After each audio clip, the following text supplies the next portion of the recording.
2 किंवा 3 महिन्यापासून सरकारने इथेनॉलचं प्रमाण 20% म्हणजे तुम्ही 1 लिटर पेट्रोल जर गाडीत भरलं, तर त्याच्यामध्ये 200 मिलीलिटर इथेनॉल उसापासून बनणारं लिक्विड आहे. त्याचा वापर सुरू केलेला आहे. त्याचं ब्लेंडिंग सुरू केलेलं आहे. रिसर्च असा दाखवतोय, की तुमच्या गाडीचं टू व्हीलर असो किंवा फोर व्हीलर असो, ॲव्हरेज ज्याला आपण म्हणतो, त्याच्यामध्ये क्लिअर असं दिसतंय, की 10 ते 12% तुमचं मायलेज या इथेनॉल ब्लेंडिंगमुळे कमी होण्याचे चान्सेस आहेत किंवा तसं दिसतंय. माझा आक्षेप एवढाच आहे, की सरकारने याच्याबद्दल एवढी गुप्तता का ठेवली आहे?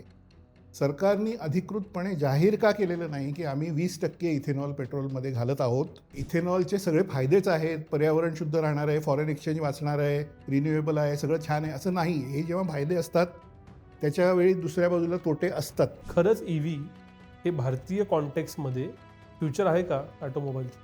ईव्हीचा सेल डाऊन आहे हे सगळ्यांनी मान्य करायला पाहिजे. हजारो गाड्या पडून आहेत. 3-3, 4-4, 5-5 महिने स्टॉक यार्डमध्ये गाड्या पडून आहेत. ईव्हीच्या बाबतीत विनायकजी सगळ्यात मोठा प्रॉब्लेम आहे, की मला रिसेल व्हॅल्यू काय येईल याचा भरोसाच नाही. याचं कारण गाडीची 70% व्हॅल्यू त्याची बॅटरी ही असते. या बॅटऱ्या बहुसंख्य 90% बॅटऱ्या चायनामधून येतात. एक गाडी आत्ता घ्यावी का थांबावं, दुसरं आत्ता गाडी घ्यायची असेल, पेट्रोलमध्ये 20% इथेनॉल असणार आहे, आपण कितीही चर्चा केली तरी. ॲझ्युमिंग दिस इज न्यू रियालिटी, गाडी घेताना काय काय तपासावं? आपण मध्यम, उच्च मध्यमवर्गीय मराठी माणसं विशेषतः कारच्या शोरूममध्ये जातो, तेव्हा आपल्याला जी काही प्राईस लिहून दिलेली असते, त्याच्यामध्ये तुम्ही नुसतं तोंड उघडून मला याच्यावर डिस्काउंट किती असं 3 वेळा म्हणालात तर 20,000नी किंमत खाली येते. How do you imagine luxury? Well, for me, it all begins with a shape. A breathtaking shape. No, not the cliches, please. Imagine that car. That watch. Or that vacation. Then why don't you have a shape for your address too? Well, now you can have one.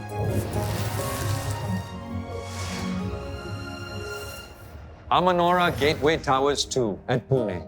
The breathtaking shape of luxury.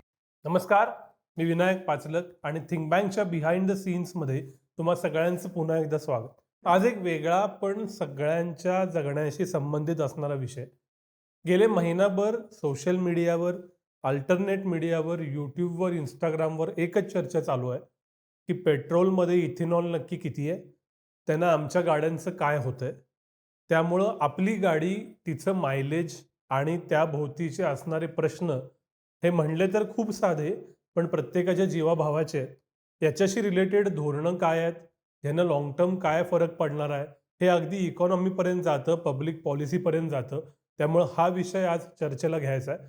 त्याच्याबरोबरीनंच overall भारताच्या auto सेक्टरमध्ये नक्की काय चालू आहे याचं कारण think बँकचा जो प्रेक्षक आहे तो स्वतःची गाडी नक्कीच ओन करतो, तर त्याच्यावरती काय परिणाम होणार आहेत, पुढचे काय ट्रेंड आहेत, ही सगळी चर्चा करायची आहे.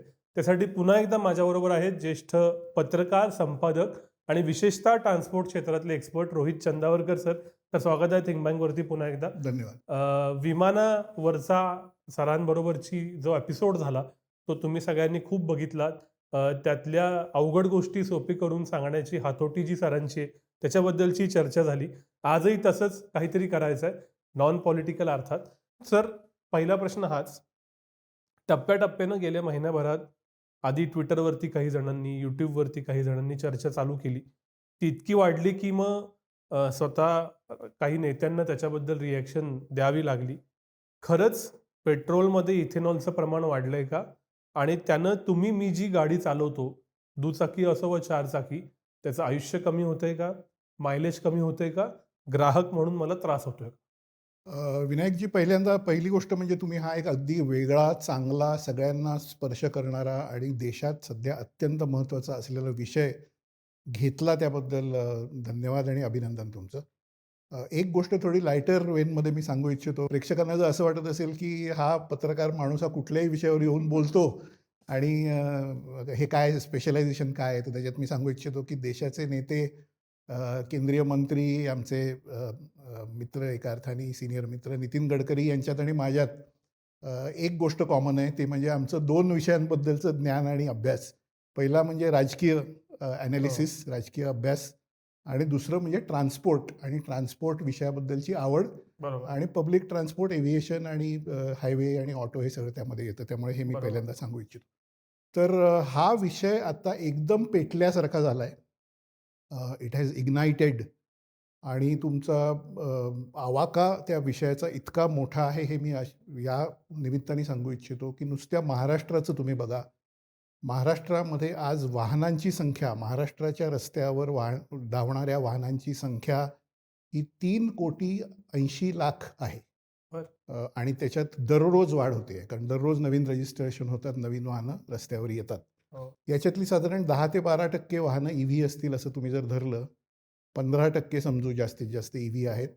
तर आपण असं धरून चालू शकतो की महाराष्ट्राच्या रस्त्यावर पेट्रोल आणि डिझेलवर धावणाऱ्या वाहनांची संख्या 3.5 कोटी आहे. आता 13,90,00,000 13,90,00,000 पॉप्युलेशनचं हे राज्य आहे. त्याच्यामध्ये 3.5 कोटी प्रत्येक वाहनाचा एक मालक आहे. याचा अर्थ 3.5 कोटी लोक, नागरिक हे वाहनधारक आहेत आणि ते अफेक्ट होत आहेत या गोष्टींनी. त्यांच्यावर परिणाम होतोय. ज्याला E20 या नावाने हा विषय ट्विटरवर, इतर समाज माध्यमांवर वगैरे हिट झालेला आहे सध्या. तो विषय असा आहे की भारत सरकारने एका पॉईंटला काही वर्षापूर्वी असं ठरवलं की इथेनॉल चा वापर हा पेट्रोलमध्ये काही प्रमाणात सुरू करायचा. हा विषय केंद्रीय मंत्री राम नाईक पेट्रोलियम खात्याचे मंत्री होते तेव्हापासून सुरू आहे. म्हणजे अटल बिहारी वाजपेयी यांचं सरकार सत्तेवर होतं तेव्हा मी मुंबईमध्ये महाराष्ट्र टाइम्ससाठी रिपोर्टिंग करायचो. तेव्हा मी स्वतः राम नाईक यांना त्यावेळी भेटलेलो आहे प्रेस कॉन्फरन्सेसमध्ये किंवा काही. तेव्हा त्यांनी हा विषय सांगितला होता की आम्ही इथेनॉल हळूहळू पेट्रोलमध्ये घालायला सुरुवात करण्याचा विचारात आहोत. प्रमोद महाजन यांनी तशी घोषणा पण केली होती की हे आम्ही करतोय ते ऊसाच्या शेतीसाठी उपयुक्त आहे वगैरे वगैरे.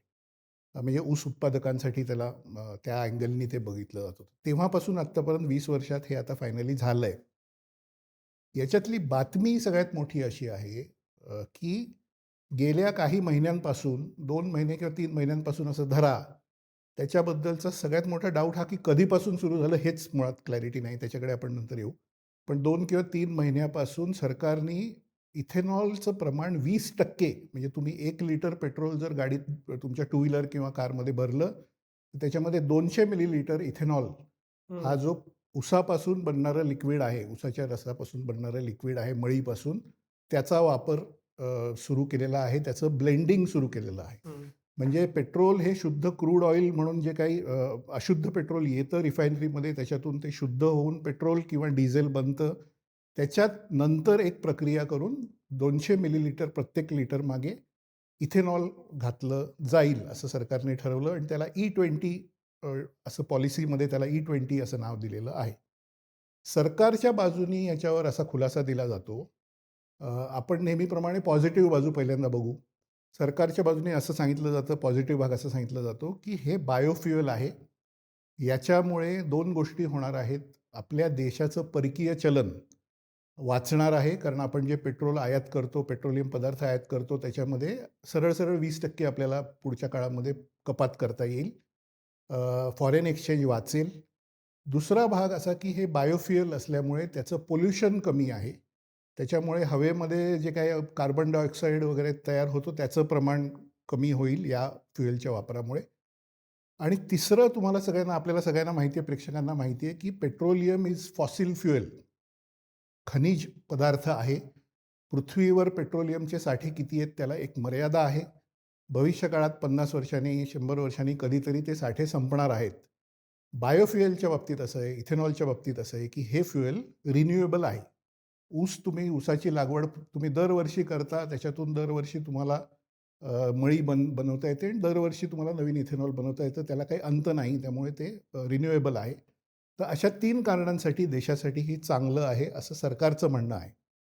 दुसरी निगेटिव्ह बाजू ज्याच्यामुळे ट्विटरवर आणि सगळीकडे प्रचंड याच्यामध्ये वाद सुरू झाला आहे ती अशी आहे की रिसर्च असं दाखवतोय की तुमच्या गाडीचं टू व्हीलर असो किंवा 4 व्हीलर असो, ॲव्हरेज ज्याला आपण म्हणतो, तुम्ही लक्षात घ्या ऑटोमोबाईल इंडस्ट्री मी खूप जवळून फॉलो करतो.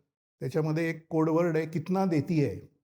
आणि सगळे लोक पहिलं कुठली गाडी घेण्याचा विचारात असतात, मध्यमवर्गीय, उच्च मध्यमवर्गीय. ते विचार करतात की गाडीचं मायलेज किती, 1 लिटर पेट्रोल मागे किती देते, कितना देती है. त्याच्यामध्ये क्लिअर असं दिसतंय की 10% ते 12% तुमचं मायलेज ह्या इथेनॉल ब्लेंडिंगमुळे कमी होण्याचे चान्सेस आहेत किंवा तसं दिसतंय ओरिजिनल टेस्टमध्ये. बरं. आता 2 किंवा 3 महिन्यापासूनच हे सुरू असल्यामुळे ह्याच्याबद्दल ठोस निष्कर्ष किंवा असं काही देशभरात अशा काही चाचण्या वगैरे हे झालेलं नाही, हा डिस्क्लेमर आपण दिला पाहिजे. पण एकंदर असं दिसतंय की तुमचं ॲव्हरेज कमी येईल, कारण तुम्ही अक्रॉस द प्लॅटफॉर्म ऑटो सेक्टरच्या सगळ्या वेबसाईट बघा, सगळे यूट्यूब पोर्टल बघा, सगळी प्रोफेशनल माणसं ते चालवतात. त्यांचा सगळ्यांचा निष्कर्ष असा आहे की साधारण 10% ते 12% गाडीचा ॲव्हरेज कमी होईल. दुसरी निगेटिव्ह बाजू याची अशी आहे की तुमच्या गाडीमधले काही पार्ट, जसं की तुमचं फ्युएल इंजेक्टर, जो की महत्त्वाचा असतो इंटरनल कंबस्चन इंजिनमध्ये. त्याच्यामध्ये काही कचऱ्यासारखं काही येणं, तो साफ करायला लागणं किंवा तुमच्या फ्युएल पाईपलाईन्स ज्या असतात, त्या मेटलच्या असतात इंजिनपर्यंत फ्युएल नेणाऱ्या, त्याच्यामध्ये जर ते गंजासारखं काहीतरी होणं, हे आज तुम्ही इथेनॉलयुक्त पेट्रोल गाडीत घातल्यावर उद्या होईल असं नाही. पण हे तुम्ही जेव्हा फ्युएल 2 वर्ष वापराल, 3 वर्ष वापराल, 15,000 20,000 किलोमीटर तुमची गाडी चालेल, तेव्हा तुम्हाला दिसायला लागेल की ह्या फ्युएल लाईन्समध्ये पूर्वीसारख्या एफिशियन्सीने ते फ्युएल फ्लो होत नाही. हं. असं इतर देशांमध्ये सुद्धा दिसलेलं आहे. त्याच्यावरून एक्सपर्ट्स जे आहेत ते सांगतायत. म्हणजे वेगवेगळ्या पोर्टल्सवर याच्यावर खूप चर्चा सुरू आहे. तर माझा म्हणजे या नॅरेशनमध्ये एकच पॉईंट सांगतो आणि थांबतो, की माझा आक्षेप एवढाच आहे, की सरकारने याच्याबद्दल एवढी गुप्तता का ठेवली आहे? सरकारने अधिकृतपणे जाहीर का केलेलं नाही, की आम्ही 20% इथेनॉल पेट्रोलमध्ये घालत आहोत. ते पूर्वी 5%, 7%, 8% होतं, ते आम्ही वाढवलं आहे. आणि ह्याचे काय परिणाम होतील किंवा ह्याच्यापासून कसं तुम्ही काय हँडल करावं, हे सरकार का करत नाही आहे किंवा जाहीरपणे त्याच्यावर काही ओपनली का सांगत नाही, एवढाच मुद्दा आहे. अधिकृत ज्या संस्था आहेत वेगवेगळ्या, त्यातलं कुणीही असं म्हणत नाही की ॲव्हरेज कमी होतं. किंबहुना होत नाही, असंच सांगितलं जातंय. पण खाजगीमध्ये मात्र मीही एका अमेरिका मेड कंपनीची गाडी गेली 2 वर्ष चालवत होतो. जस्ट बदलली याच कारणानं. त्याचा नॉक सेन्सर सारखा लागायचा आणि सर्व मेकॅनिक खाजगीत असं म्हणायचे, की हा अमेरिकन स्टँडर्डची गाडी आहे 4-5 वर्षापूर्वी बनवलेली आणि ह्याला हे पेट्रोल आपलं झेपत नाही. म्हणून तुम्ही जे म्हणालात, की ते कचरा तयार होण्यासारखं होणं, त्यांना सेन्सर डिटेक्ट होणं, असं ग्राउंडवरचे तरी म्हणतात. मुळात सरकारी जे सांगणं आहे आणि ग्राउंडवरचे जे अनुभव आहेत, त्याच्यात फरक का आहे? आणि दुसरा असा असेल, तर आता युजर म्हणून मी काय करायचं? मी तर गाडी वापरतोय. हो, हे अगदी चांगले प्रश्न आहेत. पहिली गोष्ट आपण हे करू, की माझा दुसरा म्हणजे ग्राहक म्हणून, नागरिक म्हणून पहिला आक्षेप माझा सरकारच्या या सगळ्यामध्ये एक आहे, तो आहे, मी आधी म्हटलं तसं, की जाहीर का करत नाही सगळं. तुम्ही सगळ्या गोष्टी जाहीर करा, की किती पर्सेंट इथेनॉल आहे, काय आहे, कधीपासून आम्ही हे सुरू केलं आहे, त्याचे काय परिणाम होऊ शकतात, दुष्परिणाम टाळण्यासाठी तुम्ही काय करू शकता वगैरे, हे अधिकृत पेट्रोलियम मंत्रालयाने जाहीर करायला पाहिजे असं माझं मत आहे. दुसरा भाग असा आहे, की ग्राहक म्हणून तुमचं तुमच्या कारवर प्रेम असतंय. बघा, लोकांना उत्तर भारत असो, दक्षिण भारत असो, महाराष्ट्र असो, कुठेही तुम्ही बघा, बाईक लोकं घेतात प्रेमाने. पहिली बाईक असते, त्याचं इमोशनल अटॅचमेंट असते. पहिली कार असते, त्याची इमोशनल अटॅचमेंट असते. महाराष्ट्रासारख्या राज्यात किंवा देशात अनेक राज्यांमध्ये 15 वर्षासाठी आपण गाडीला रजिस्ट्रेशन घेतो आर-टी-ओकडनं, त्याचे पैसे आपण भरतो. तर 15 वर्ष नाही तर किमान 7, 8, 9, 10 वर्ष तुम्ही ती गाडी वापरावी अशी तुमची इच्छा असते. तेवढे हप्तेही असतात अनेकदा. तर एक ऑप्शन सरकारने दिला पाहिजे, की ज्यांचं त्यांच्या गाडीबद्दल विशेष त्यांना आकर्षण आहे, ड्रायव्हिंगची आवड आहे किंवा खूप जास्त वापर आहे किंवा हे आहे, त्यांना आम्ही असं एक पेट्रोल देतोय, की ज्याच्यामध्ये इथेनॉल नसेल आणि त्याच्याबद्दलची जाहिरातसुद्धा केली पाहिजे स्पष्टपणे, की त्याच्यात किती पर्सेंट आहे. अमुक पेट्रोल आहे ते ₹120 लिटरने आम्ही देऊ, पण त्याच्यामध्ये 0% इथेनॉल असेल. अमुक पेट्रोल आम्ही ₹110 देऊ, त्याच्यात 5% असेल. हं. अमुक पेट्रोल तुम्हाला ₹99, ₹100 ज्या काही रेटनी आत्ता आहे, ₹105 त्यांनी मिळेल, त्याच्यामध्ये 20% असेल. हं. हे सगळं जाहीर करणं म्हणजे सरकारच्या बाजूनी इतकी जाहिरातबाजी अन्य अनेक विषयावर केली जाते. बारीक-सारीक विषयावर तुम्ही आता जी-एस-टी मधल्या कपातीबद्दल बघा, तुम्हाला म्हणजे 360 डिग्री ॲडव्हर्टायझिंग कॅम्पेन तुम्हाला दिसतंय. होर्डिंगपासून, न्यूजपेपरपासून, चॅनल्स सगळीकडे YouTube वगैरे, की आम्ही जी-एस-टीमध्ये सवलत दिली, अमुक दिली. इथेनॉलच्या विषयावर काहीही जाहीर करणं किंवा काय कलमं काय-काय आहेत, काय-काय आपण केलंय, काय त्याचे परिणाम होतील हे सरकार का करत नाही, हा मुद्दा आहे. ऑप्शन देणं हा दुसरा आहे, की ज्यांना नको आहे इथेनॉल त्यांनी. आता तुमच्या पॉइंटकडे येतो, की ज्यांना इथेनॉल चा त्रास आपल्या गाडीला होऊ नये असं वाटत असेल. हे बघा, ही गोष्ट ॲक्सेप्ट केली पाहिजे, की इथेनॉलचे काही दुष्परिणाम आहेत. म्हणजे इथेनॉलचे सगळे फायदेच आहेत, पर्यावरण शुद्ध राहणार आहे, फॉरेन एक्सचेंज वाचणार आहे, रिन्युएबल आहे, सगळं छान आहे, असं नाही. हे जेव्हा फायदे असतात, त्याच्यावेळी दुसऱ्या बाजूला तोटे असतात. ते काय आहेत ते मी सांगितले थोड्या वेळापूर्वी. ह्याच्यातनं कसा तुम्ही बचाव करू शकता? पहिली गोष्ट अशी आहे, की तुम्ही म्हणजे मी पेट्रोलियम डीलर्स असोसिएशन महाराष्ट्राचं जे आहे, त्याचे अध्यक्ष आहेत अली दारूवाला नावाचे. अली एच दारूवाला. ते ट्विटरवर वगैरे खूप ॲक्टिव्ह आहेत. ते प्रसारमाध्यमांमध्ये आहेत. ते भारतीय जनता पक्षाचे प्रवक्तेसुद्धा आहेत. ते बरेच ॲक्टिव्हली ते हे असतात. त्यांच्याशी मी बोललो. ते असं म्हणाले, की सध्या तरी ब्रँडेड पेट्रोल म्हणजे हिंदुस्तान पेट्रोलियम असेल, भारत पेट्रोलियम असेल, अन्य असेल, त्यांचं 97 ऑक्टेन पेट्रोल किंवा 100 ऑक्टेन पेट्रोल या नावानी म्हणजे स्पीड या नावानी, पॉवर या नावानी वगैरे पेट्रोल पंपांवर मिळतं. ते थोडं जास्त महाग असतं. ते जर तुम्ही वापरलं तर इथेनॉलचा त्रास तुमच्या गाडीला कमी होईल. हा एक भाग झाला. दुसरा भाग असा आहे, की मेंटेनन्समध्ये तुम्ही स्पेसिफिकली 15,000 20,000 किलोमीटर झाल्यानंतर तुमच्या डीलरकडून किंवा तुमचं जी काही मेकॅनिक आहे, तुमची जी एजन्सी आहे त्यांच्याकडून काही पार्ट्स क्लीनिंग स्पेसिफिकली करून घेणं. त्याच्यामध्ये फ्युएल इंजेक्शन सिस्टीम जी आहे ती क्लीन करून घेणं. कारण आईस इंजिन असं आपण ज्याला म्हणतो, म्हणजे 2 प्रकारची इंजिन्स आता भारतात वापरात आहेत. एक आहे EV इंजिन, ज्याच्याकडे आपण पुढे येऊ, जे की बॅटरी ऑपरेटेड आहे वगैरे, आणि दुसऱ्याला आपण म्हणतो आईस इंजिन. आईस म्हणजे ICE.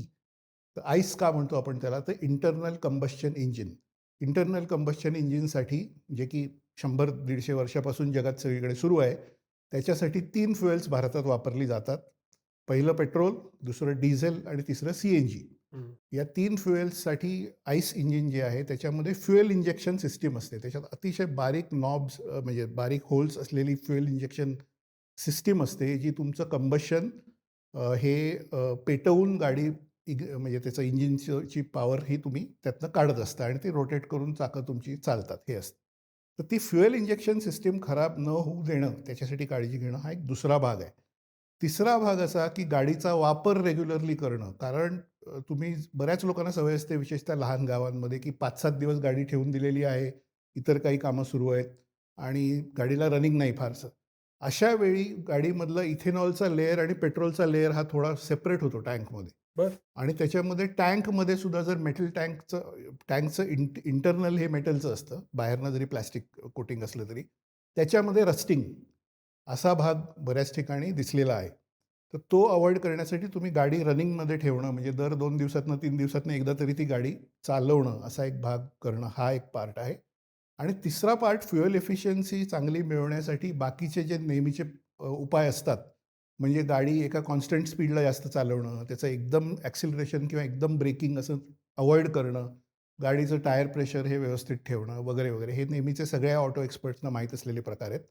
ते करून तुम्ही फ्युएल एफिशियन्सीचा भाग आहे तेवढा निदान वाचवू शकता किंवा गाडीचे पार्ट्स वाचवू शकता. पण यावरचे सगळे उपाय नेमके काय आहेत हे कळायला आणि ते इफेक्टिव्ह आहेत का हे कळायला 1-2-3 वर्ष जावी लागतील.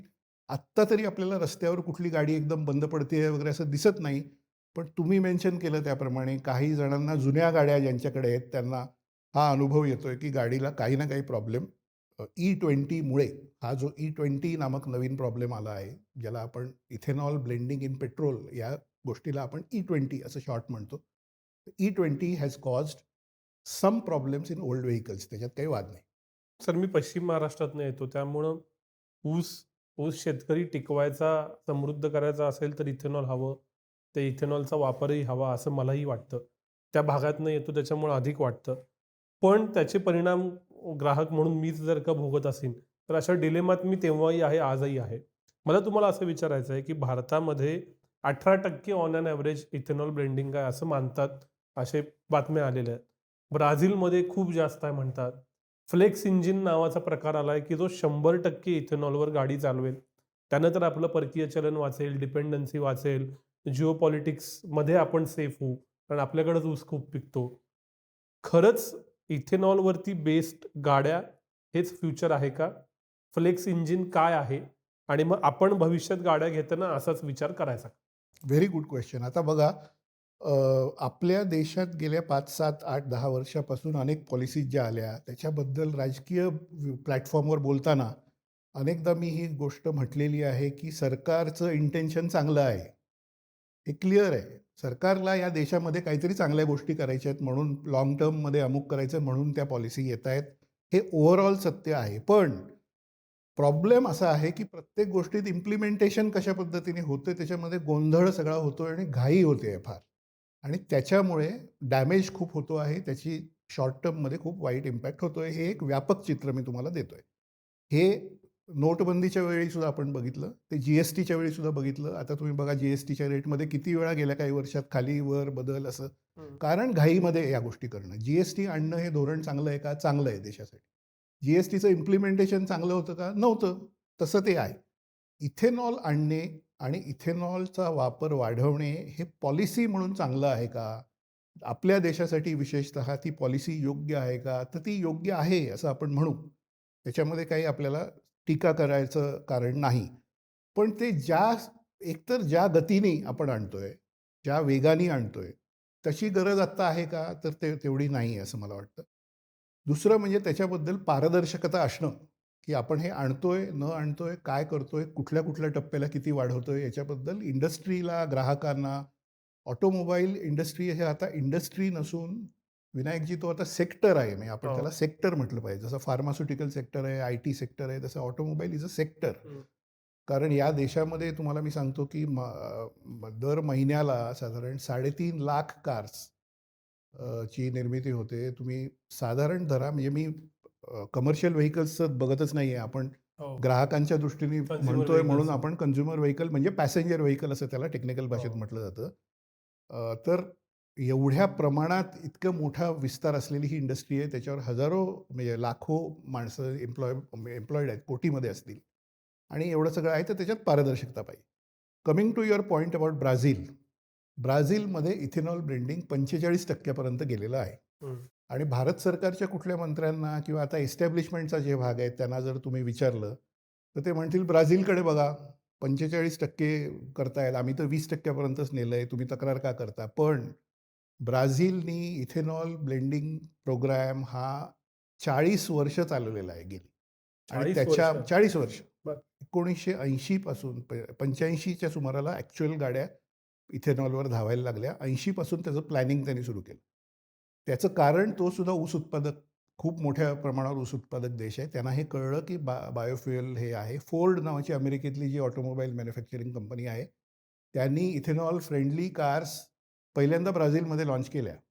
बरं. आणि तो सगळा एक ठरवून केलेला प्लॅन होता की अमेरिकन मॅन्युफॅक्चरर्सना हे मार्केट ओपन करू आणि इथेनॉल ब्लेंडिंग आणि त्याच्यामध्ये सगळ्यांनाच गल्फवरचा डिपेंडन्स कमी असावा, ऑइल इम्पोर्ट कमी असावं, हे सगळ्यांचंच धोरण आहे. त्यानुसार ते केलं. आता त्यावेळी 5% नंतर कुठेतरी 10% असं करत करत सगळी वाहनं त्यांनी इथेनॉल फ्रेंडली केली आधी. म्हणजे तुमच्याकडे जर आता एक 5 वर्ष जुनी कार आहे, तुम्हाला अजून 5-7 वर्ष, 10 वर्ष ती वापरणं शक्य आहे. आणि तुमचं पुण्यासारख्या शहरात, कोल्हापूरसारख्या शहरात, नागपूरमध्ये फार रनिंग नाही. दिवसाला 7 किलोमीटर, 8 किलोमीटर तुम्ही ती 10 वर्ष वापरू शकता. अचानक तुम्हाला आता सांगणं, की आम्ही आता इथेनॉल 20% वाढवतोय. हे योग्य नाही असं माझं म्हणणं आहे. तुम्ही प्लॅन असा दिला पाहिजे, की 25 ते 30 या काळात आम्ही 10% ठेवू. 2030 पासून आम्ही इथेनॉल 15% करू. 30 पासून पुढे 25% करू वगैरे. म्हणजे मॅन्युफॅक्चरर, ऑटोमोबाईल सेक्टरचे मॅन्युफॅक्चरर आहेत, त्यांना सुद्धा ते कार्समध्ये टेक्निकल बदल करता येतात, मेकॅनिकल बदल करता येतात, ज्याच्यामुळे तुमची गाडी ही इथेनॉल फ्रेंडली बनू शकते. म्हणजे 2030 साली तुम्ही जी कार विकत घ्याल, ती 40 किंवा 50% इथेनॉल टाकून सुद्धा व्यवस्थित चालेल, असा प्लॅन आत्ता सुरू केला पाहिजे.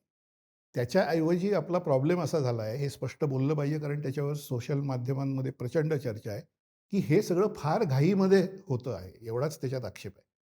खरं तर सरकारने 2027 पासून किंवा 28 पासून मला वाटतं 20% पर्यंत न्यायचं असं ओरिजिनली ठरवलं होतं. ते त्यांनी अचानक 25 सालापासूनच केलेलं आहे. त्याच्यामुळे ही सगळी चर्चा सगळीकडे जोरात सुरू आहे. तर इथेनॉलचं पर्सेंटेज थोडक्यात सांगायचं, समराईज करायचं तर इथेनॉलचं पर्सेंटेज वाढवत नेणं आणि इथेनॉल देशासाठी फ्रेंडली आहे का? दोन्हीचं उत्तर हो. ते योग्य आहे आणि फ्रेंडली आहे. पण त्याच्यासाठी कालावधी हा 5 वर्ष, 10 वर्ष, पुढची 10 वर्ष, 15 वर्ष असा ठेवून त्याचा रोडमॅप तयार करून प्लॅन रोल आउट केला पाहिजे, जे झालेलं नसल्यामुळे हा गोंधळ तुम्हाला दिसतोय. आपण खरं तर हे एखाद्या मेकॅनिकल इंजिनियरकडून अधिक सविस्तर समजून घेतलं असतं. पण तुम्हालाच मी विचारतो, की एखाद्या गाडीत 10% इथेनॉलचं पेट्रोल आहे, 20% इथेनॉलचं पेट्रोल आहे, ब्राझीलमध्ये 45% इथेनॉलचं पेट्रोल आहे. ह्यानं काय बदलते इंजिनमध्ये तुमच्या अभ्यासातनं? हा फ्लेक्स इंजिन प्रकार काय आहे? आणि आत्ताच्या भारतातल्या नवीन गाड्या आल्या आहेत, आत्ता यावर्षी विकल्या गेलेल्या, त्या EV20ला कम्पॅटिबल आहे असं म्हणतात. म्हणजे काय बदललंय नक्की? E20मध्ये हे बघा, आता भारतामध्ये जी टेक्नॉलॉजी आता पेट्रोल कार्समध्ये वापरली जाते, आता आपण पेट्रोलकडे येऊ, फक्त हो. डिझेल बाजूला ठेवू, कारण डिझेलमध्ये ब्लेंडिंग अजून झालेलं नाही आहे आणि हो. अजून तरी काही त्यांनी अनाऊन्स केलेलं नाही. प्रश्न असा आहे की there are 2 types of injection. म्हणजे आईसमध्ये, इंटरनल कंबशन इंजिनमध्ये असं असतं की एक नॅचरली ॲस्पिरेटेड इंजिन नावाचं असतं. Naturally aspirated petrol engine. बरं. तुम्ही टेक्निकली कोणाला म्हणजे तुम्ही गाडी घ्यायला जाता तेव्हा तुम्हाला ते डिटेल्स सांगतात की इंजिनचा टाईप काय, अमुक काय वगैरे. नॅचरली ॲस्पिरेटेड इंजिनमध्ये काय असतं की तुम्ही एअर फ्लो, 2 गोष्टी लागतात इंजिनला कंबशनसाठी. एक तर पेट्रोलचा फ्लो लागतो आणि दुसरा म्हणजे एअर फ्लो लागतो. त्याच्यातनं ते इग्नाईट होतं आणि पॉवर तयार होते. नॅचरली ॲस्पिरेटेड इंजिनमध्ये तुम्हाला बाहेरून येणारी हवा, गाडी जशी पुढे चालते तशी बाहेरून येणारी हवा त्याला दिली जाते आणि ते नॅचरली ॲस्पिरेट केलं जातं, म्हणून त्याला नॅचरली ॲस्पिरेटेड पेट्रोल इंजिन म्हणतात, आईस इंजिन. दुसरा टाईप आहे टर्बोचार्ज. हं. टर्बोचार्ज इंजिनमध्ये काय होतं की तुम्हाला कमी सीसीमध्ये, म्हणजे आता म्हणजे टेक्निकल मला माहीत नाही, प्रेक्षकांना एवढं टेक्निकल याच्यात नाही, पण गुंतवावं गाडी का, घेताना चर्चा होती पण 1200, हां, 1500 म्हणजे तुम्ही टर्बोचार्ज. 1200 सीसीची कार आहे, हं. 1500 1000 सीसीची आहे. आता सगळीकडे तुम्ही बघा की ट्रेंड असा दिसतोय, थोडं डिव्हिएशन मी करतोय, पण ट्रेंड असा दिसतोय की 4 सिलेंडर कारऐवजी 3 सिलेंडर कार सगळीकडे आता येत आहेत. म्हणजे त्याच्यामध्ये कॉस्ट कटिंग होतं एकतर कंपनीचं. ह्याची सुरुवात टाटा मोटर्सनी केली. त्यांनी जी पंच नावाची गाडी आणली, ते आपण नाव घेऊन, ब्रँडचं हो, नाव घेऊन अगदी. बोलू शकतो, काही प्रॉब्लेम नाही. तर त्या पंच कारमध्ये त्यांनी पहिल्यांदा एक मारुती सुझुकीला असा चॅलेंज उभा केला की 3 सिलेंडर कार आम्ही आणतोय. म्हणजे 4 सिलेंडर्स कारमध्ये तुम्हाला फ्युएल जास्त खपतं, खर्चही जास्त येतो, तर 3 सिलेंडर आम्ही आणतोय. आणि 3 सिलेंडर आणल्यावर त्या पंचला जो काही प्रचंड प्रतिसाद मिळाला, त्यामुळे मारुतीने सुद्धा आता स्विफ्टचं नवीन जे मॉडेल आणलं त्यामध्ये 3 सिलेंडर आलं. आता स्कोडापासून सगळे काय करतायत की 1 लिटर इंजिनच ठेवतायत. म्हणजे 1.2 लिटर 1200 सीसी इंजिन किंवा 1500 सीसी इंजिन हे बाहेर काढून हळूहळू ते आणतायत 1 लिटर 3 सिलेंडर. त्याच्यामुळे 1 लिटर इंजिनमध्ये टर्बोचार्जिंगचं प्रमाण वाढायला लागलं आहे. कारण तुम्हाला टर्बोचार्ज टेक्नॉलॉजी आणली की कमी सीसीमध्ये तुम्हाला जास्त पॉवर मिळू शकते. ती गाडी चालवताना आपल्याला दिसतं स्पष्ट. कमिंग बॅक टू दिस, की नॅचरली ॲस्पिरेटेड आणि टर्बोचार्ज असे 2 प्रकार असतात. टर्बोचार्जमध्ये काय असतं, तर तुम्ही इंजिनला हवा ही नॅचरली येणारी हवा तर आहे थोडीफार, पण तुम्ही आर्टिफिशियली पंप करताय हवा त्याच्यामध्ये. That is called turbocharging. तर हे टर्बोचार्जिंग इंजिन जे आहे त्याच्यामध्ये तुम्हाला कंट्रोल करता येतो इथेनॉलचा इफेक्ट. कारण तुम्हाला ते म्हणजे हवा तुम्ही जास्त त्याच्यावर देऊन तो इथेनॉल बर्न जास्त होणं असं करू शकता. पण नॅचरली ॲस्पिरेटेड इंजिनमध्ये तुम्हाला इथेनॉलचं बर्निंग जेवढं व्हायला पाहिजे तेवढं होईलच याची गॅरंटी नाही. असा तो भाग आहे. आणि पेट्रोल तर बर्न होतं कारण ते कंबस्ट एकदम होतं, पण इथेनॉलला जास्त टर्बो, म्हणजे त्याला जास्त हवा लागत असल्यामुळे there is residue of unburned ethanol. That is what European research shows. म्हणजे फोक्सवॅगन किंवा इतर लोकांच्या मी संपर्कात आहे त्यामुळे मला माहिती. तर युरोपमध्ये सुद्धा इथेनॉलचा थोडा वापर, त्याचे प्रयोग सुरू आहेत, सगळं आहे, पण त्यांचा रिसर्च असा आहे की नॅचरली ॲस्पिरेटेड इंजिनमध्ये इथेनॉल पूर्ण बर्न होत नाही, ते उरतं थोडं. पेट्रोल पूर्ण बर्न होतं, त्याला काही प्रॉब्लेम नाही. ते अनबर्न्ड इथेनॉलचा जो रेसिड्यू उरतो त्याच्यामुळे तो गाडीला थोडा गंज, रस्टिंगचा इफेक्ट देऊ शकतो. आता बाजारामध्ये तुम्हाला पुढे काय दिसेल हे मी तुम्हाला सांगतो गंमत म्हणून. आता तुम्हाला असं दिसेल की आपण ही एवढी चर्चा करतोय, ही लाखो लोकं बघतील. अनेक कार आणि ऑटोमोबाईल सेक्टरचे प्लॅटफॉर्म्स आहेत यूट्यूबवर, ते ह्याच्यावर खूप चर्चा करतायत. प्रचंड त्यांना 5-5 लाख व्ह्यू मिळत आहेत, सगळं आहे. पुढची स्टेप काय होईल? कोणीतरी मॅन्युफॅक्चरर येईल आणि म्हणेल की हे घ्या ऑइल, हे तुमच्या गाडीमध्ये थोडं टाका आणि त्याच्यामुळे इथेनॉलचे वाईट परिणाम जातील, बंद होतील. मला वाटत नाही तसं काही होऊ शकतं लगेचच. कारण it is a long term process. म्हणजे हे हा एक लाईटर नोटवर मी तुम्हाला भाग सांगितला. त्याची सुद्धा एक इंडस्ट्री उभी राहील. त्याच्यात सुद्धा लोक पैसे कसे करता येतील वगैरे बघतील वगैरे. तसं नाही, हे लक्षात घेतलं पाहिजे की एका बाजूला एवढे चांगले जर इफेक्ट असतील, दुसऱ्या बाजूला काहीतरी त्याचा डॅमेज आहे. तुम्ही गाडीचा मेंटेनन्स जास्त केअरफुली करणं, शक्य असेल, आर्थिकदृष्ट्या तुम्हाला शक्य असेल तर ब्रँडेड पेट्रोल घेणं हम्म. आणि विशेषतः फ्युएल इंजेक्शन सिस्टीममध्ये जे पंप्स वगैरे असतात त्याचं क्लिनिंग करणं हे सध्या तरी आपल्या हाती तेवढं आहे असं मला वाटतं. मी आता तुम्ही पंच उल्लेख केलात म्हणून अजून थोडा ब्रॉडर येतो. आपण इथेनॉल पेट्रोल हा विषय तर बघितला. ओव्हरऑल भारतातल्या चारचाकी हे फारच एक्साइटिंग चित्र अभ्यासकांसाठी राहिलेलं आहे. खूप वर्षानं मारुतीला गेल्या वर्षी पंचनं डिथ्रोन केलं सर्वाधिक खपलेली कार म्हणून. त्याचं उत्तर खरं तर मला आत्ता मिळालं की ते 3 सिलेंडर आहे. दुसऱ्या बाजूला प्रीमियमायझेशन प्ले चालू आहे. असं इकॉनॉमिस्ट म्हणतात की एसयूव्ही जास्त खपतात. सेदान खपत नाहीत. पण मध्यंतरी विशेषतः गेल्या 2 क्वार्टरमध्ये अशी चर्चा झाली की सगळंच कन्झम्पशन थंडावलंय. गाड्या खपत नाहीयेत. त्याचे आकडे कमी झालेत आणि म्हणून कदाचितच जीएसटीचा इम्पॅक्ट आलाय. भारताच्या ऑटो सेक्टरमध्ये विथ धिस कॉन्टेक्स्ट काय चालू आहे? भारताचा ऑटो सेक्टर विनायकजी गेली 2-3 वर्ष 3 वर्षाचा स्केप आपण बघू. हा रोलर कोस्टर असा सुरू आहे असं माझं ऑब्झर्वेशन आहे. हा सेक्टर मी खूप किनली फॉलो करतो माझी आवड म्हणून, अभ्यासाचा विषय म्हणून. तर गेलं 1 वर्ष खूप वाईट आहे गेलेलं आहे. म्हणजे केवळ गेले 2 क्वार्टर नाही, गेलं 1 वर्ष. इकॉनॉमिस्ट लोकांचा आपण वाचन जर केलं आणि हे केलं त्यांचं असं म्हणणं असतं की ज्यावेळी इकॉनॉमीमध्ये यंग किंवा मिडल एज पॉप्युलेशनला आपलं इन्कम पुढच्या काळात किती राहील याची गॅरंटी नसते. म्हणजे थोडक्यात जॉबबद्दल अनसर्टन्टी असते, अनिश्चितता असते. त्यावेळी पहिली गोष्ट काय होते तर कारचे सेल खाली येतात. अच्छा. त्यामुळे भारतामध्ये अजूनही तुम्ही फॉर्च्युनेटली म्हणा, अनफॉर्च्युनेटली म्हणा, 2 ways of looking at it, पण अजूनही कार ही लक्झरी समजली जाते. युरोप किंवा अमेरिकेमध्ये लोकं कार ज्या प्रकारे एक नेसेसिटी, आवश्यकता अशी गोष्ट समजतात तशी भारतात नाही. याचं कारण टू व्हीलर हे आहे. भारतामध्ये माणूस पहिल्यांदा काय करतो, तो कॉलेजमध्ये जायला लागला की त्याचे वडील, आई-वडील त्याला टू व्हीलर घेऊन देतात. पुढे नोकरी करायला लागला की तो टू व्हीलरच वापरत राहतो. 25शी, 27शी, 30शी पर्यंत त्याला थोडं स्थैर्य आलं की त्या सुमाराला तो कार घेतो. त्यामुळे ती लक्झरी मानली जाते. माणसाला जर इकॉनॉमिक इन्सिक्युरिटी असेल, पहिली गोष्ट माणूस काय करतो तर लक्झरी आयटम्स जे आहेत ते घेणं बंद करतो. तर गेल्या 1 वर्षामध्ये 3 ब्रँड्सचं मी नाव घेऊन तुम्हाला सांगतो. टोयोटा, दुसरा ब्रँड आहे MG मॉरिस गॅरेजेस आणि तिसरा ब्रँड आहे स्कोडा. हे 3 ब्रँड सोडले तर बाकी सगळ्या ब्रँड्सच्या कार्सचा सेल हा इयर ऑन इयर आपण जो बघतो, म्हणजे गेल्या वर्षीच्या जुलैमध्ये किती होता, या वर्षीच्या जुलैमध्ये किती, गेल्या वर्षीच्या ऑगस्टमध्ये किती, या वर्षीच्या ऑगस्टमध्ये किती, तर तो काहींच्या बाबतीत 25%, काहींच्या बाबतीत 40% खाली गेलेला आहे. बरं. गेल्या 1 वर्षातलं हे चित्र आहे.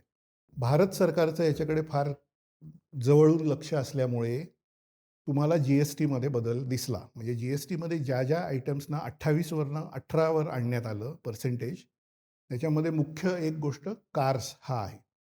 आत्ता गेल्या 2 दिवसात आपण अशा बातम्या बघतोय की हा जी-एस-टीचा इफेक्ट, म्हणजे जी-एस-टी कट जो झाला त्याचा इफेक्ट खूप पॉझिटिव्ह दिसतोय आणि एकदम लोकं जाऊन प्रचंड प्रमाणावर कार्सचं बुकिंग करत आहेत. दिवाळीपर्यंत गाडीची डिलिव्हरी मिळावी वगैरे अशा तऱ्हेने सगळं चित्र सध्या आहे. पॉझिटिव्ह गोष्ट आहे, चांगली गोष्ट आहे.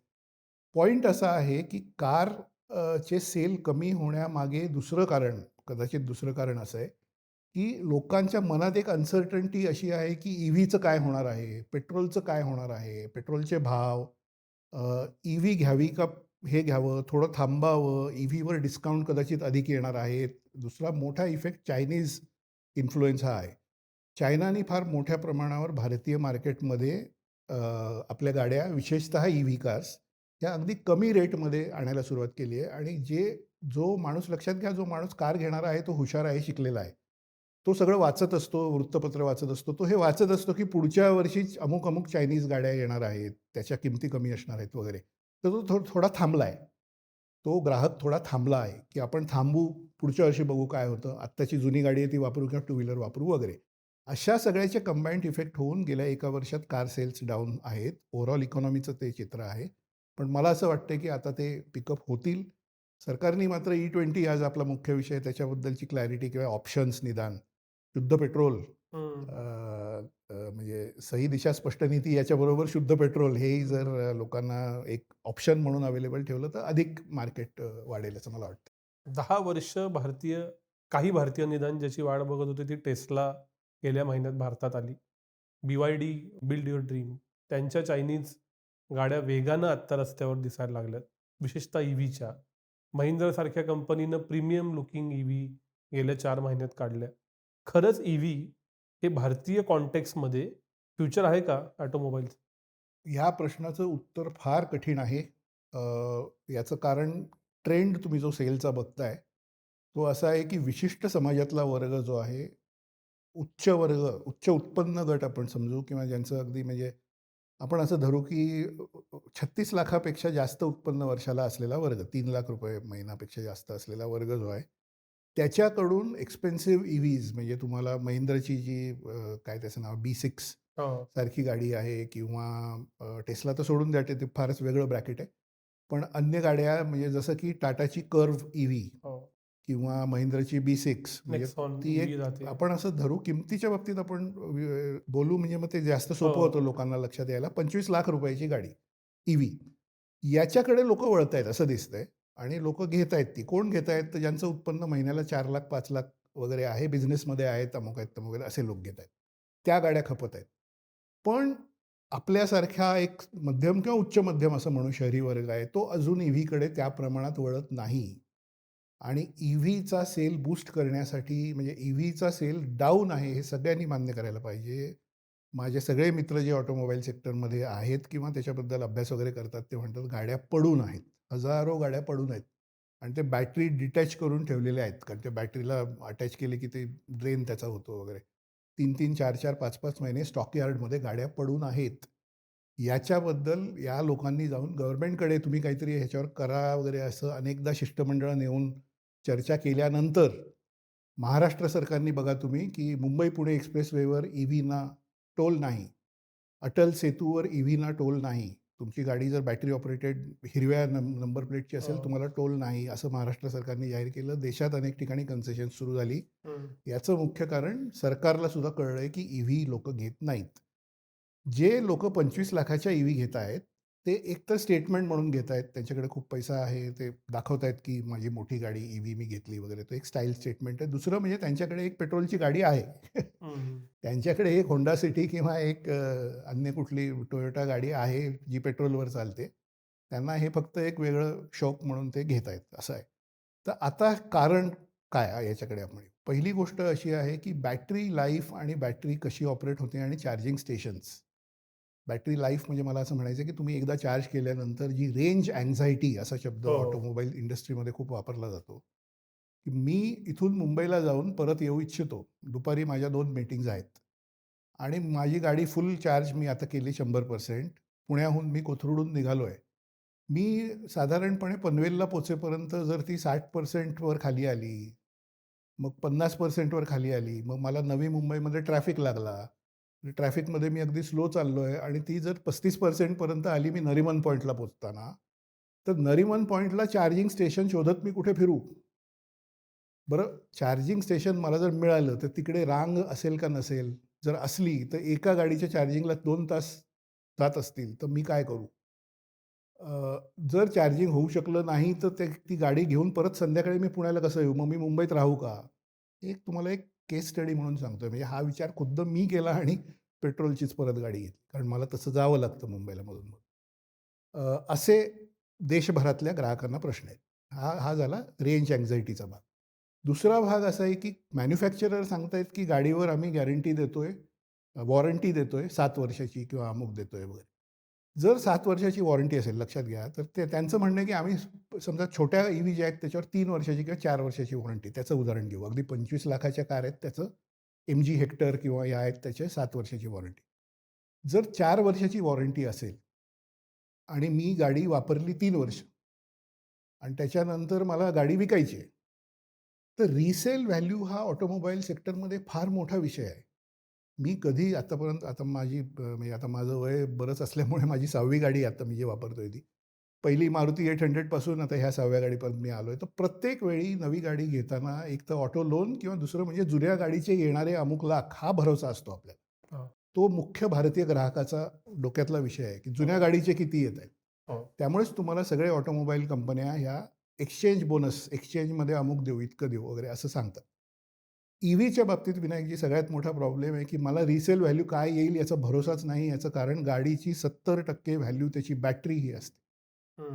हे प्रेक्षकांनी लक्षात घ्यावं. गाडीची 70% व्हॅल्यू ही त्याच्या बॅटरीमध्ये असते. या बॅटऱ्या बहुसंख्य 90% बॅटऱ्या चायनामधून येतात. चायनामधून येणाऱ्या अनेक गोष्टींबद्दल वॉरंटी काय आणि कसं असतं, म्हणजे आपण सगळे चायनीज वस्तू वापरतो, येतात मिळतात हो. Amazonवर म्हणून घेतो. काहीतरी हेडफोन वगैरे अशा. त्याचं काय होतं वर्षात 6 महिन्यात हे आपल्याला माहिती आहे. हो. तर या परिस्थितीचा विचार करून मला वाटतं लोकं थांबले आहेत ईव्हीच्या बाबतीत सुद्धा, की हे ठीक आहे, की बाबा रेंज मला मिळते की नाही, मला हायवे रनिंग असेल तर मी काय करू वगैरे. मी एकदा गाडी घेतली की ती मी पुण्यात फिरण्यासाठी सुद्धा तीच गाडी वापरणार. मुंबईला जाऊन येण्यासाठी, कोल्हापूरला जाऊन येण्यासाठी सुद्धा तीच गाडी वापरणार. मला काय हायवेसाठी एक गाडी घ्या, शहरातल्या छोट्या वापरासाठी दुसरी घ्या, असं मी करणार नाही. असा जर मी उच्च मध्यमवर्गीय शहरी माणूस असेल, तर मी ईव्ही आत्ता तरी असं देशात परिस्थिती नाही, की ईव्ही माझ्यासारख्या माणसाने जो अभ्यास करतोय ऑटो सेक्टरचा, त्यांनी घ्यावी. याची कारणं मी तुम्हाला आत्ता सांगितली. पुढच्या काळामध्ये भारत सरकारने ईव्हीला खूप प्रोत्साहन देण्याचं धोरण ठेवलं आहे. त्याच्यात पहिली गोष्ट ते करतायत असं मला वाटतं आणि त्यांनी केली पाहिजे. ती म्हणजे पेट्रोल स्टेशन्सप्रमाणे, म्हणजे पेट्रोल पंप ज्याला आपण म्हणतो त्याप्रमाणे ईव्ही स्टेशन्स फार मोठ्या प्रमाणावर करावी लागतील. कॉस्ट हा त्यामध्ये विषय नाही, कारण तुम्हाला हे माहिती आहे की ईव्हीची रनिंग कॉस्ट फार कमी आहे. त्याच्यात आपल्याला काही प्रॉब्लेम नाही. ती चांगली गोष्ट आहे. एकदा तुम्ही चार्ज केली की तुम्हाला पर किलोमीटर ₹3 ₹2 अशा कॉस्टमध्ये ती गाडी धावते. त्यामुळे that is not a problem. Problem is charging stations. मी घरात माझ्या चार्जिंग करू शकतो. जर माझी सोसायटी ते करून देत असेल, म्हणजे ती परवानगी असेल, तर मी लावू शकतो, ते चार्जिंग करू शकतो. पण घरातनं बाहेर पडल्यावरच्या 5 मिनिटांनी मला रेंज अँक्झायटी सुरू जर होणार असेल, तर that has to be taken care of असं मला वाटतं. थोडं मी पुन्हा अजून मॅक्रो जातो. हे म्हणजे गाडी आपण म्हणतो लक्झरी असली, तरी मुळात त्याचा रोजगारावर इम्पॅक्ट ऑटो सेक्टर कमी झालं, की बेरोजगारी ज्या पद्धतीनं वाढते ती परवडत नाही देशाला. दुसरं एनर्जीचा लाँग टर्म प्रॉब्लेम, की ज्याच्यामध्ये आपल्याला जिओपॉलिटिक्स येतं, कॉस्ट येतं आणि तिसरं या सगळ्यामध्ये येणारं ESG goals, environment and sustainability goals, की जे पण आपण मान्य केलेत. ह्याच्यामध्ये ज्यावेळेला हे ट्रान्सपोर्ट खूप मॅटर करतं, त्यावेळी CNG जो तुम्ही अनुभव घेतला तोच मी घेऊन अजून ईव्ही घेऊ शकलेलो नाही. ती म्हणजे रेंज अँक्झायटी. मग ईव्ही आणि मग जे ग्रँड विटारा, विक्टोरिस, हाय रायडर, इनोव्हा हायक्रॉसमध्ये आलेलं हायब्रिड मॉडेल. CNGचा पण सेम प्रॉब्लेम आहे, की रांगाच 1-1 तासाच्या असतात. त्यामुळे खूप जण गाडी घेतात, पण त्याच्यात वेळ जातो. काय मिक्स तुम्हाला दिसतं पुढच्या 5-10 वर्षात भारतीय ऑटो सेक्टरचं? किती गाड्या ट्रॅडिशनल फ्युएलवर राहतील, पेट्रोल, डिझेलवर? किती गाड्या CNG हायब्रिडवर राहतील आणि किती ईव्हीकडे जातील? काय इमॅजिन करताय तुम्ही? मला असं दिसतं की या क्षेत्रामध्ये सुझुकी चा अभ्यास फार जास्त आहे. मारुती सुझुकी ही देशातली आता 46% मार्केट शेअर त्यांच्याकडे आहे.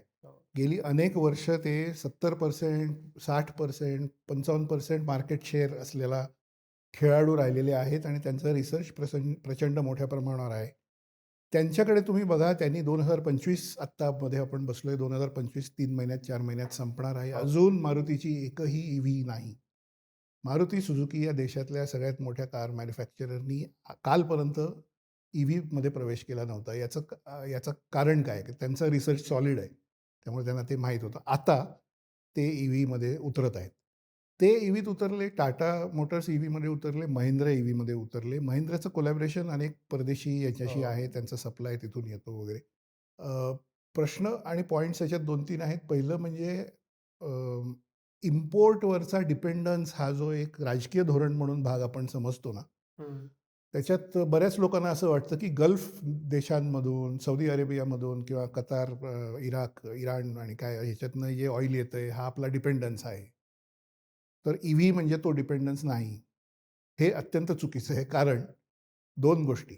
पहिली गोष्ट म्हणजे तुमची ईव्हीची बॅटरी ही मुख्यतः चायनामधनं येते. म्हणजे हो. तुम्ही जेव्हा ईव्ही घेताय तेव्हा तुम्ही चायनाला पैसे देताय असा त्याचा अर्थ होतो सरळ. दुसरी गोष्ट, त्या ईव्हीसाठी तुम्ही चार्जिंगला जी वीज वापरताय, त्या विजेचा कोळसासुद्धा ऑस्ट्रेलिया किंवा आणि कुठून तरी येतोय. पोल्युशन वगैरेबद्दलचं आपण आता नको बोलायला, ते खूप जास्त कॉम्प्लेक्स आहे, की आपल्याला वाटतं ईव्ही म्हणजे पोल्युशन नाही, पण ते इलेक्ट्रिसिटी जनरेशनमध्ये तो कोळसा बर्न होऊन पोल्युशन होतच असतं वगैरे. ते मोठं डिबेट आहे, ते जाऊ द्या. आजचा विषय नाही तो. पण पॉइंट असा आहे की ही सगळी सस्टेनेबिलिटी नेमकी काय आहे? कारण मिनरल्स आणि बॅटरी ह्याचं सोर्सिंग आता काय म्हणजे युक्रेनमध्ये मिनरल्स खूप मिळत आहेत किंवा रशियामध्ये खूप आहेत. चायनामधून हे सगळं येतंय वगैरे. पण इट इज म्हणजे it is dependent on import only no. म्हणजे दुसरं काय आहे ते? पण तुम्ही पेट्रोल या बाजूनी पश्चिमेकडनं आणताय आणि हे तुम्ही चायनाकडनं आणणार आहात. त्याच्यात काही फरक नाही. त्यामुळे तो राजकीय भाग लक्षात आपण घेऊ आणि बाजूला ठेवू. तो म्हणजे जाऊ दे. थोडक्यात काय तर अरब देशांवर विश्वास टाकायचा का चीनवर हा हां, प्रश्न हा आहे. प्रश्न आहे. Exactly. You have hit the nail on its head. तसा तो विषय आहे. आणि लाँग टर्म सस्टेनेबिलिटी आणि म्हणजे स्ट्रॅटेजिक डिसिजन्स म्हणून आपण जर विचार केला 20 वर्षांनी, 30 वर्षांनी, 40 वर्षांनी त्या दृष्टीने हा मुद्दा लक्षात घ्यावा. दुसरा पॉईंट तुम्ही जो सांगताय की मार्केट कसं वाढेल किंवा काय होईल आणि मार्केटमध्ये सगळ्यात जास्त काय राहील. तर परत एकदा मारुती सुझुकीचा रिसर्च असा दाखवतो की hybrid technology will be more sustainable. कारण त्याच्यामध्ये काय होतं, तुम्ही थोडं पेट्रोल वापरत आहात, तुमची एक इंटरनल बॅटरी रिचार्ज होते आहे त्याच्यातून, ती बॅटरीसुद्धा वापरत आहात. तुम्ही जेव्हा स्लोपवर जाताय, पुण्याहून मुंबई परत आहे आपला आवडता रूट आहे तो म्हणून सांगतो. खंडाळ्यापासून पुढे तुम्ही खोपोलीपर्यंत जाता त्याच्यात बॅटरी चार्ज होते तुमची. इतकं ते टेक्नॉलॉजी उत्कृष्ट आहे. त्याच्यामुळे दॅट इज अनदर पार्ट की hybrid will I think take off. Challenge in hybrid is cost. तुम्ही म्हणजे पेट्रोल तुमचं कमी खपतं. ही सस्टेनेबल टेक्नॉलॉजी आहे त्या कारण पेट्रोलचा वापर कमी आहे. EV म्हणजे EV सारखा उपयोग पण आहे त्याचा. पेट्रोल पण आहे, डिपेंडन्स पण आहे, रेंज अँक्झायटी पण नाही, पण कॉस्ट खूप आहे. मला वाटतं in near future cost will come down. तुमच्या प्रेक्षकांना इथे सांगायला मला आवडेल परत एकदा बातमी म्हणून की पुढच्या 2 ते 3 वर्षामध्ये अनेक कंपन्या मारुती सुझुकी, टाटा मोटर्ससुद्धा हे हॅचबॅक लेवलच्या कारमध्ये म्हणजे 7 ते 8 लाख रुपये किमतीच्या कारमध्ये सुद्धा हायब्रिड टेक्नॉलॉजी आणत आहेत. Maruti will launch Swift with hybrid in the अच्छा. Coming future. त्यामुळे सुझुकीचा भरोसा असा आहे, जपानी लोकांचा भरोसा असा आहे की hybrid is the way forward. आणि कोणाचा भरोसा आणि काही असेल मला माहीत नाही, कारण त्यांचा रिसर्च खूप चालतो. आणि दुसरं महत्त्वाचं गोष्ट म्हणजे मार्केट कंडिशन्स बदलत असतात. त्याच्यामुळे 5 वर्षांनी या देशामध्ये EV खूप जास्त वाढलेल्या दिसतील का साध्या पेट्रोलच्या गाड्याच खूप वाढलेल्या दिसतील किंवा आणखी काय दिसेल याचं उत्तर ब्रह्मदेवही देऊ शकत नाही, कारण मार्केट कंडिशन्स ह्या खूप बदलत असतात. पण रिसर्च आणि मागचा डेटा ह्याच्या बेसिसवर हे लोक सतत त्याचं ॲनालिसिस करत असतात. त्यानुसार नवीन नवीन प्रॉडक्ट्स लॉन्च करत असतात आणि ती कुठल्या फ्युएलवर ठेवायची हे ठरवत असतात. त्याच्यात त्यांचं खूप स्पेशलायझेशन आहे.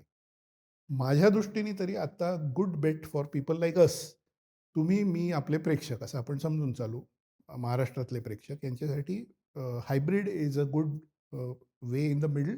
ज्यांचा वापर खूप जास्त आहे, जे कमर्शियल वापरासाठी गाडी वापरत आहेत, म्हणजे महिन्याला 5,000 किलोमीटर वगैरे असं रनिंग आहे, त्यांच्यासाठी सध्या रेकमेंडेशन CNG हे आहे. CNGमध्ये तुम्हाला अर्धा तास रांगेत उभं राहायला लागेल, पण CNGची हायवेवर रनिंगची कॉस्ट ही तुम्हाला त्याची वसूल करून देते. कारण ती म्हणजे बरेच ऑटो एक्सपर्ट्स हल्ली असं म्हणतात की CNG is the new diesel. लक्षात घ्या की भारत सरकारच्या ओव्हरऑल धोरणांमुळे पॅसेंजर कार्समध्ये डिझेल जवळजवळ बॅन होण्यासारखी परिस्थिती 2028 ते 30 पर्यंत येईल. तुम्हाला डिझेल कार दिसणारच नाहीत, म्हणजे SUV सुद्धा तुम्हाला डिझेल दिसणार नाहीत. तर मग डिझेलचे जे फायदे असतात म्हणजे कॉस्ट कमी आहे, हायवे रनिंगला ते चांगले असतात वगैरे, ते दुसऱ्या कशात आहेत, ते CNGमध्ये आहेत. त्यामुळे बरेचसे ऑटोकार इंडिया वगैरे हे लोक जे मोठी पोर्टल्स चालवतात, खूप रिसर्च करतात, जगभर फिरतात वगैरे, त्यांचं म्हणणं असं आहे की CNG is the new diesel. आणि कॅनडा गव्हर्नमेंटनी आता भारत कॅनडा संबंध थोडे खालीवर होत आहेत, पण माझा कॅनडाच्या काही डिप्लोमॅट्सशी वगैरे संपर्क असल्यामुळे मी तुम्हाला सांगतो की कॅनडामध्ये प्रचंड मोठे CNGचे साठे आहेत, सापडले आहेत, नवे पण सापडत आहेत. तर भारताला खूप मोठ्या प्रमाणावर कमी कॉस्टमध्ये CNG आणि PNG हे देण्याचं कॅनडाने प्रपोजल काही महिन्यांपूर्वी दिलं आहे. त्याचं काय पुढे होतं माहीत नाही, पण that is a dependable long term fuel that we can look at. सगळी ऑटोमोटिव्ह सेक्टरची सप्लाय चेन ग्लोबल आहे. गाडी कुठून तरी म्हणजे पार्ट कुठून तरी येतो, EV कुठून तरी येतो. आम्ही असं म्हणतो की कोल्हापूरचा एक तरी कंपोनंट प्रत्येक गाडीत असतो वगैरे वगैरे वगैरे. असं असताना जसे ऑटोसार सारखे सॉफ्टवेअर स्टँडर्ड्स जगभर आहेत, असं त्याच्यात थोडं म्हणजे ते माहिती आहे लोकांना. तुम्ही म्हणालात ब्राझीलमध्ये 45% इथेनॉल, इथं 10चं 20 झालं. युरोप काहीतरी वेगळं करतंय. एक स्टँडर्ड नाहीये का? कारण जर का चेन्नईचा फोर्ड प्लांट अमेरिकेतही फोर्ड पाठवत असेल, भारतातही फोर्ड पाठवत असेल, युरोपातही पाठवत असेल, तर वेगवेगळी मॉडेल बनवली जातात का एकच असतं? का हे स्टँडर्डायझेशन झालंय? काय आहे? क्युरिओसिटी म्हणूनचा प्रश्न. हे क्लिअरली मार्केटमध्ये डिमांड कशी आहे आणि वेदर कंडिशन्स म्हणजे त्याच्यामध्ये एक मोठा भाग आपण लक्षात घेतला पाहिजे की ऑटोमोबाईल ही गोष्ट अशी आहे की जी इतर कुठल्या गोष्टी तुम्ही विकत घेता, काहीही तुम्ही विकत घ्या, ते तुमच्या घरात तुम्ही वापरता किंवा ऑफिसमध्ये वापरता. इथे तुम्ही जे इक्विपमेंट वापरताय, सगळं वापरताय, हे इथे वापरताय. ऑटोमोबाईल ही एक गोष्ट अशी आहे की तुम्ही बाहेर वापरताय रस्त्यावर. म्हणजे विमान आणि ऑटोमोबाईलमध्ये तेच कॉमन आहे, माझे 2 कॉमन इंटरेस्ट, की it is subject to weather. आणि बाहेरची हवा, बाहेरचं पाऊस, वारा, अ, बाकीच्या टेम्परेचर, अन्य गोष्टी, टेरेन कसं आहे वगैरे, वगैरे सगळं. त्याच्यामुळे काय होतं, की युरोपमध्ये जिथे सकाळी नोव्हेंबर महिन्यामध्ये -3 डिग्री सेंटिग्रेड टेम्परेचर असतं, तिथे तुमची भारतातली समजा मारुती स्विफ्ट किंवा टाटा पंच जी पुण्यात बनली आहे, टाटा पंच किंवा गुरगावला बनली आहे मारुती, ती उचलून नेऊन बोटीत घालून तुम्ही जर युरोपला नेऊन ठेवली, तर ती सकाळी सुरूच होणार नाही. कारण युरोपियन कारमध्ये पहिल्यांदा टेक्निकच असं असतं, की तुम्ही इग्निशन दिलं, की साधारण 30 सेकंद तुम्हाला थांबायला लागतं. त्याच्यामध्ये ते हीटअप पूर्ण सिस्टीम व्हावी. 30-40 सेकंद अशी इलेक्ट्रिकल सिस्टीम त्यामध्ये असते. हेच जर तुम्ही गल्फ कंट्रीजमध्ये गेलात आणि तुम्ही महाराष्ट्रात बनलेली टाटा मोटर्सची कार किंवा महिंद्राची कार उचलून बोटीमध्ये घालून अ, दुबईमध्ये चालवायला निघालात, तर मे महिन्यामध्ये तुम्ही तुमचा आतमध्ये कारमध्ये कोळसा होईल. म्हणजे आमचे मित्र गमतीने म्हणतात, की "मे महिन्यात येऊ नको रे बाबा दुबईला, माझ्याकडे तुझा कोळसा होईल." असं.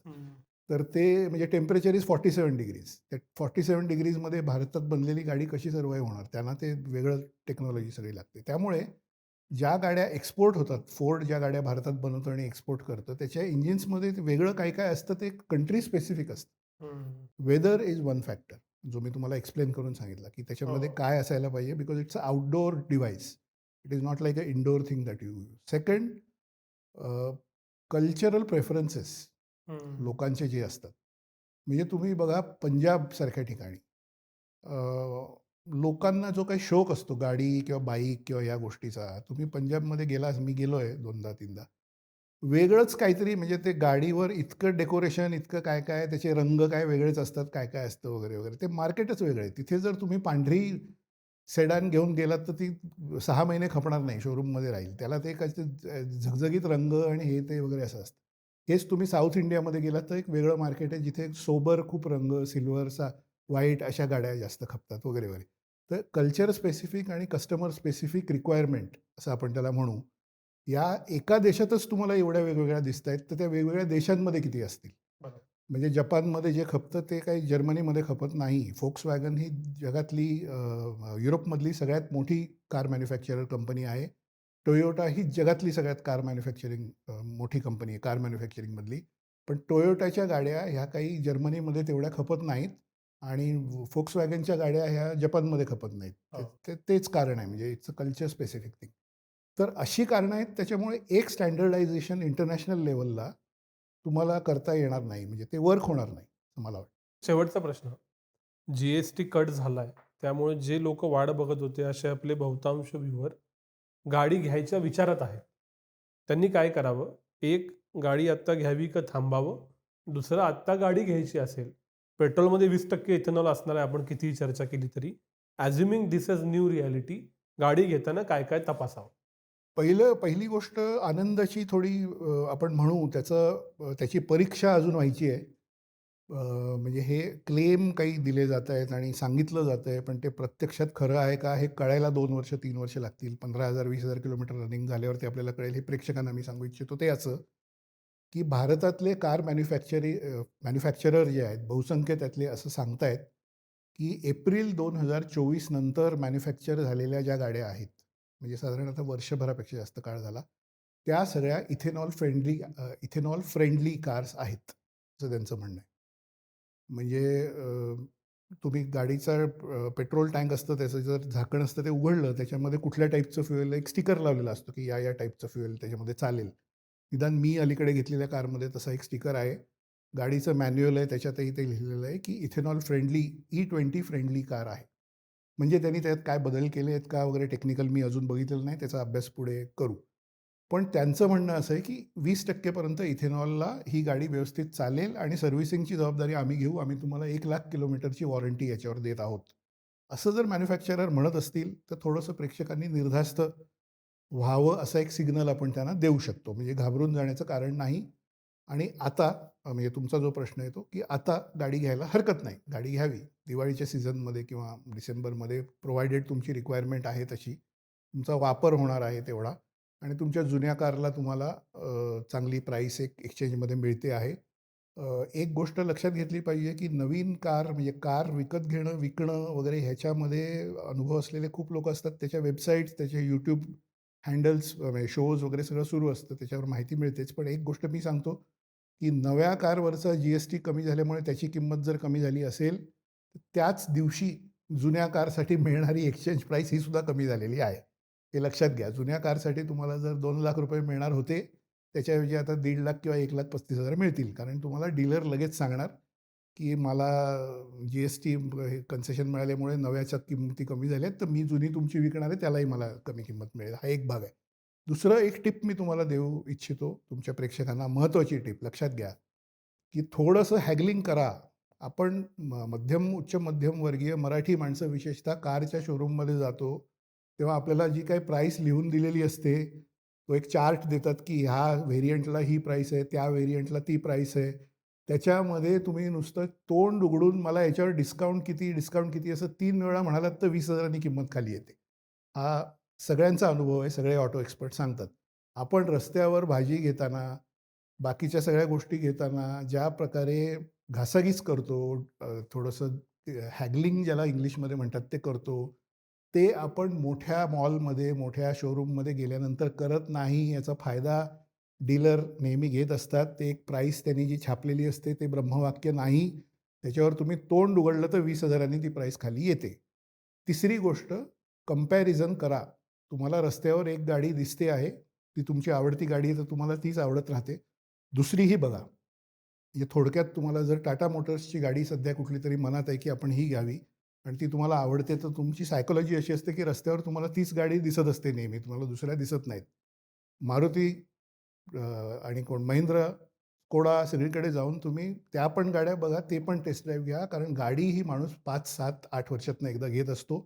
त्याच्यामध्ये केअरफुली रिसर्च, कंपॅरिझन करूनच महिनाभराची प्रोसेस करून ते प्रॉडक्ट विकत घ्यावं एवढं रिकमेंडेशन मी देईन. सर खूप खूप आभार. खूप वेगळा विषय.